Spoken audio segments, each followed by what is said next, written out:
এটা একটা নাস্তিক পত্রিকা। বলুন এটা কিসের পত্রিকা? এটা ভারতের হ্রদের পত্রিকা। এই প্রথম আলোর বিরুদ্ধে কথা বলার কারণে, প্রথম আলোর বিরুদ্ধে আন্দোলন করার কারণে ঢাকাতে আমার কমলমতি ছাত্রদের উপরে তারা গুলি চালাইছে, তার প্রতিবাদ করা দরকার আছে না নাই? আজকেও তাদের এজেন্ডা বাস্তবায়ন করার জন্য ওই যে প্রথম আলোর পত্রিকার সাংবাদিক গুলো এখনো বাংলাদেশে আছে, বুক ফুলিয়ে মুসলমানের উপরে এখনো কথা বলতেছে। আমি আফসোস, এই স্বৈরাচারে যতগুলো দালাল বাংলাদেশে আছে সবগুলাতে দিল্লিতে আবার পাঠাইতে হবে। বাস্তব না বাস্তব? আমার পত্রিকা, আমার আলু পত্রিকা, এই যে কি কয় রে, আমার আলুই তো প্রথম আলো, এটা একটা নাস্তিক পত্রিকা। বলুন এটা কিসের পত্রিকা? এটা ভারতের হ্রদের পত্রিকা।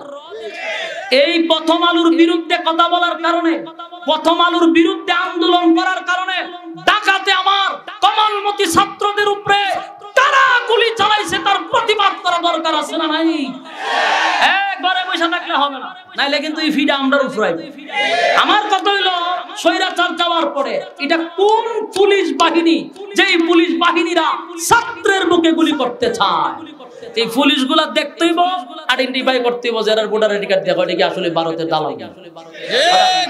তাইলে এখন তোরা এত বড় বুকের ফাড়া, তোরা ছাত্রদের উপরে গুলি করতে চাস, সাহস কত?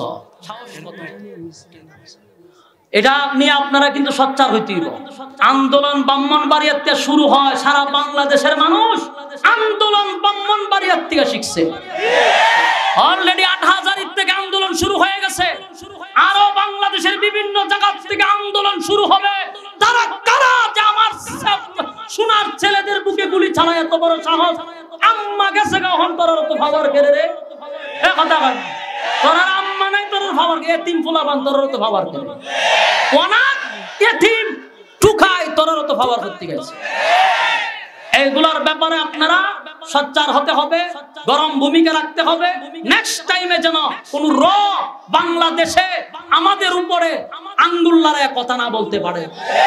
সুযোগ দিব তো মাথায় কাটল ভেঙে খাইব, কথা হয় না? এই ব্যাপারে শক্ত হতে হবে। অলরেডি আলেমরা ঐক্য হয়ে যাচ্ছে। আমি চাই বাংলাদেশের সমস্ত গণনার আলেম একটা প্ল্যাটফর্মে আসা দরকার। আগামীর বাংলাদেশ হবে হেফাজতের বাংলাদেশ, আগামীর বাংলাদেশ হবে বাংলাদেশ খেলাফত মজলিসের বাংলাদেশ, আগামীর বাংলাদেশ হবে ইসলামী আন্দোলনের বাংলাদেশ, আগামী বাংলাদেশ হবে জামাত ইসলামের বাংলাদেশ। ঠিক কিনা বলেন? ইসলামের বাংলাদেশের জন্য অপেক্ষা করতে হবে, তবে ইমানি পরীক্ষা আসবে, পরীক্ষায় উত্তীর্ণ হতে হবে, জান্নাতও পাবেন না, পরীক্ষায় ফেল করবেন। কারা কারা ইমানের পরীক্ষা দিতে রাজি আছেন? হাত তুলে দেখা যায়। লিল্লাহে তাকবীর, লিল্লাহে তাকবীর। আল্লাহ সবাইকে আমল করা, বুঝা তৌফিক দান করুক, সকলে বলি আমিন। বলনে ওয়ালা, শুনলে ওয়ালা উভয়কে সহি সহি আমল করার তৌফিক দান করুক। আমরা দুরূদ শরীফ পড়ি, আল্লাহুম্মা সাল্লি আলা